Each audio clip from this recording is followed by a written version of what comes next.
NBC Studios, New York, November 1956. The Nat King Cole Show premiered on NBC, 15 minutes, Tuesday nights at 7:30 p.m. The first time a black performer hosted a national network variety show. The production was professional. Nat performed, introduced guest stars, created the sophisticated entertainment he was known for. The show had Nelson Riddle's orchestra. Quality production values. Guest stars including Tony Bennett, Ella Fitzgerald, Harry Belafonte, Peggy Lee. The ratings were good, not spectacular but solid. Nielsen numbers showed the show was reaching its audience. Viewer response was positive. Critical reviews praised the show's quality. But there was one problem, one crucial, devastating problem. No sponsors would commit long-term. Rheingold Beer had signed on initially. Regional brewery, primarily Northeast. Distribution, they sponsored the first few episodes, paid for commercial time. Their ads ran during the show. Then the letters started arriving at Rheingold's corporate offices, at their distributors, at retailers who carried their products, organized boycott threats from white supremacist groups, from concerned citizens' organizations, from Southern distributors. The message was clear: if you continue sponsoring this race-mixing show, we will stop buying your product. We will organize boycotts. We will ensure your beer is removed from stores in our communities. Rheingold's executives faced a decision: keep sponsoring a quality show with good ratings and risk losing southern and rural markets, or pull out and avoid the boycott. They pulled out, December 1956, after just weeks of sponsorship. Before we dive into how the Nat King Cole Show had solid ratings and excellent production quality, but was canceled after just 1 year because major sponsors wouldn't commit due to organized racist boycott threats from white supremacist groups and Southern distributors. How Madison Avenue advertising agencies told Nat they were afraid of the dark, and how white-hosted variety shows with lower ratings kept sponsors easily while Nat's show couldn't secure consistent advertising support. Let me ask, where are you watching from? Drop a comment, because this story about corporate cowardice and economic racism is as relevant in 2026 as it was in 1957. The Nat King Cole Show represented a breakthrough. Network television in 1956 was almost entirely white. Black performers appeared occasionally as guests, as specialty acts, but hosting, leading a show, that was unprecedented. NBC executives knew they were taking a risk, but Nat King Cole was a safe bet by any conventional measure. Established star, massive record sales, sophisticated image, non-threatening to white audiences in the way that made network executives comfortable. The show format was variety entertainment. Nat would perform a few songs, introduce guest stars, maybe do a brief comedy sketch, close with another song. 15 minutes of television that showcased talent without challenging social norms. It should have worked. By every traditional measure of television success, it had the elements: star power, production quality, audience interest, critical acclaim. But television doesn't run on those measures alone. It runs on advertising revenue, and advertisers were terrified. The boycott threats that drove Rheingold out weren't isolated. Were part of an organized campaign. White supremacist organizations and white citizens' councils had identified the Nat King Cole Show as a target. Their reasoning: a black man hosting a national television show normalized racial equality, showed black and white performers as colleagues, presented integrated entertainment as acceptable. That was race mixing. That was a threat to segregation, so they organized, sent letters to sponsors, to retailers, to distributors. Created mailing campaigns, threatened economic consequences, and it worked because the companies receiving these threats calculated the risk. Supporting Nat's show meant potentially losing southern markets. Not supporting it meant nothing. They could just decline to sponsor and avoid the controversy. After Rheingold pulled out, NBC and Nat's team approached other potential sponsors: major corporations, automobile manufacturers, cigarette companies, soap brands, food products. The responses were consistent: polite, professional, and negative. We're concerned about Southern market reaction. Our distributors have expressed reservations. We don't think the show aligns with our brand image. We're pursuing other advertising opportunities, never explicitly saying we're afraid of racist boycotts.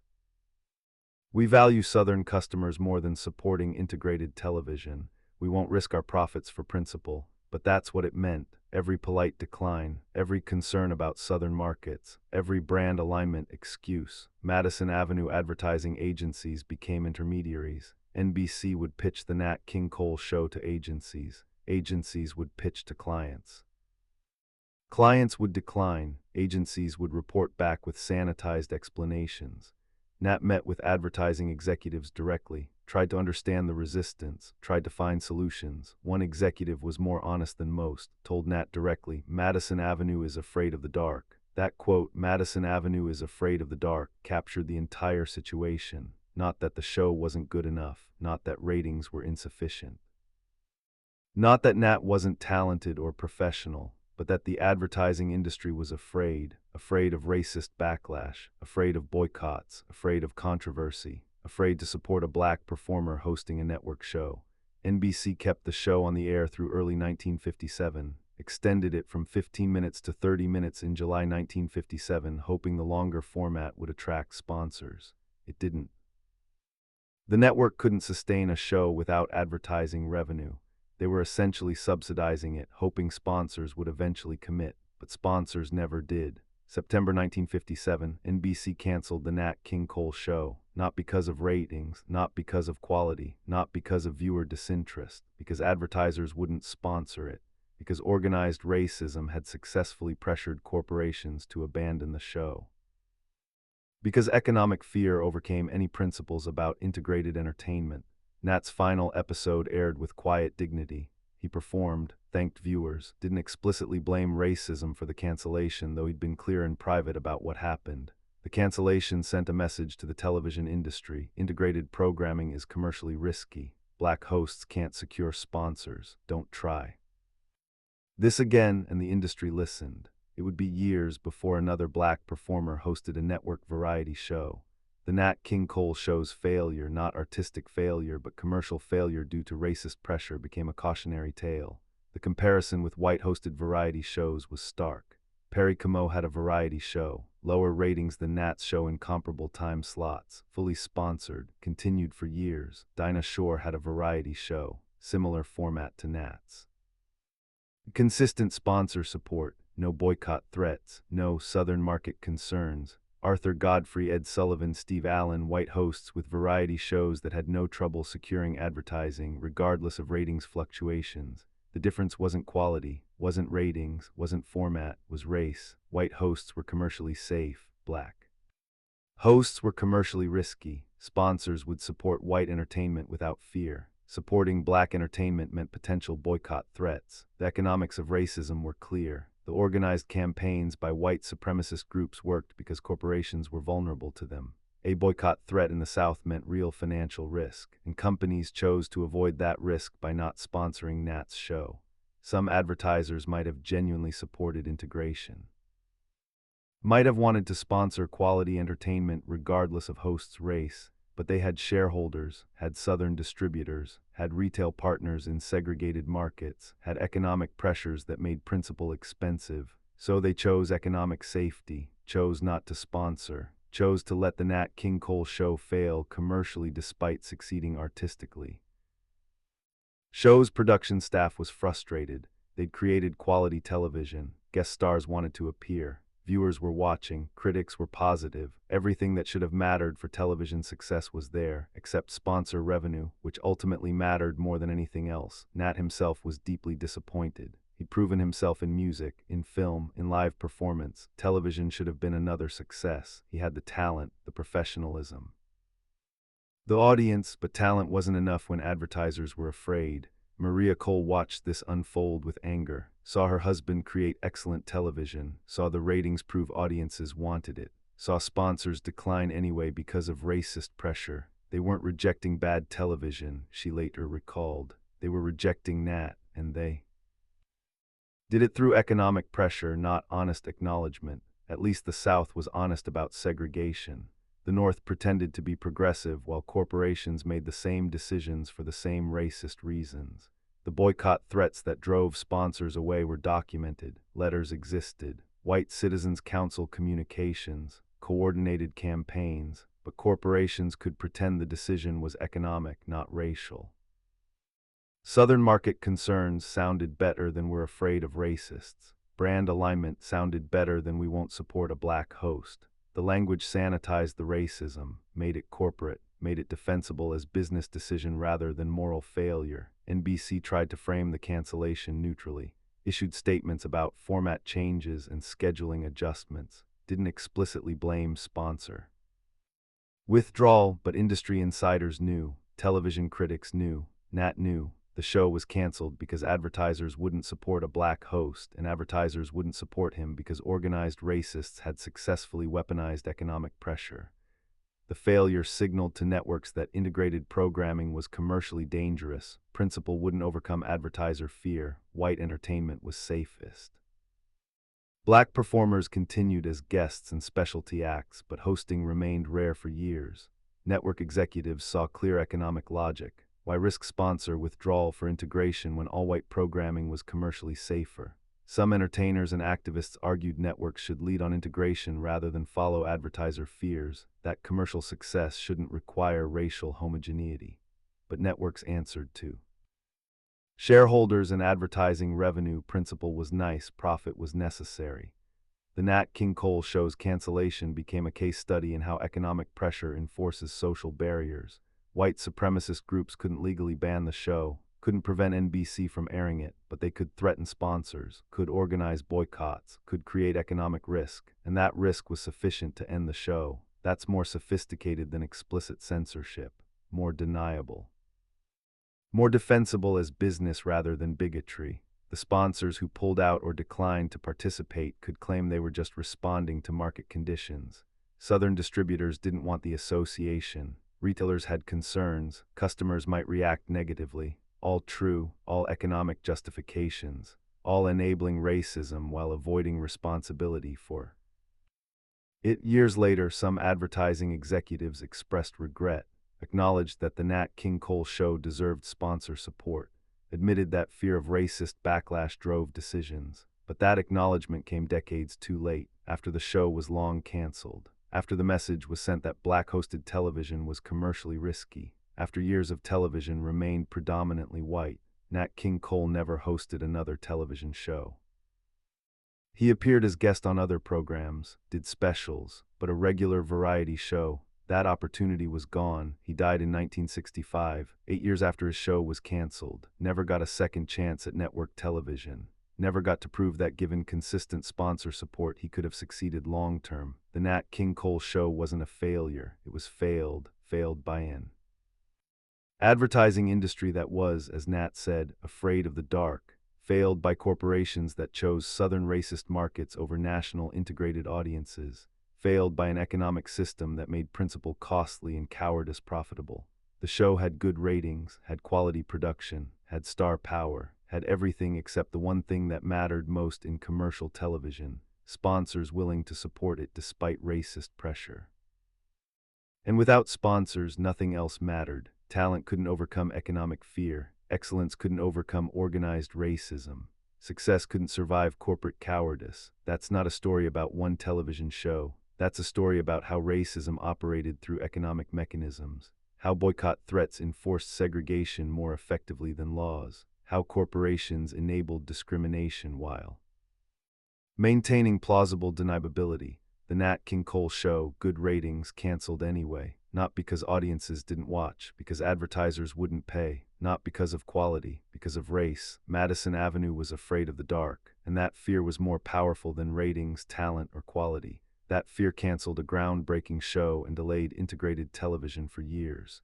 Nat King Cole deserved better. Deserved sponsors who would support quality entertainment regardless of host's race. Deserved an industry willing to take commercial risks for integrated programming. He got polite corporate excuses instead, got Southern market concerns, got brand alignment explanations, got his show canceled while white hosts with lower ratings kept their sponsors. That's the story: simple, economic, devastating, and mostly forgotten except when you look at the pattern of who hosted television in the 1950s and ask why. The answer is in the sponsor list, or more accurately, in the absence of sponsors willing to support Nat King Cole's show despite racist boycott threats. Madison Avenue was afraid of the dark, and television stayed white because advertisers chose economic safety over integrated entertainment. The boycott threats were methodical. White citizens' councils maintained mailing lists, monitored national television, activated networks when Nat's show premiered. Letters went to Reingold's corporate headquarters, distributors, retailers with coordinated message. We will not purchase products from companies that sponsor race-mixing entertainment. Some letters were polite customer feedback, others explicitly threatening with organized boycotts. Reingold.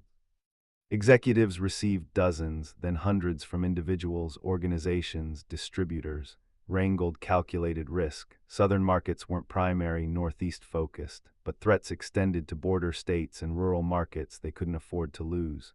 Threats were credible. White citizens' councils had boycott infrastructure and demonstrated follow-through.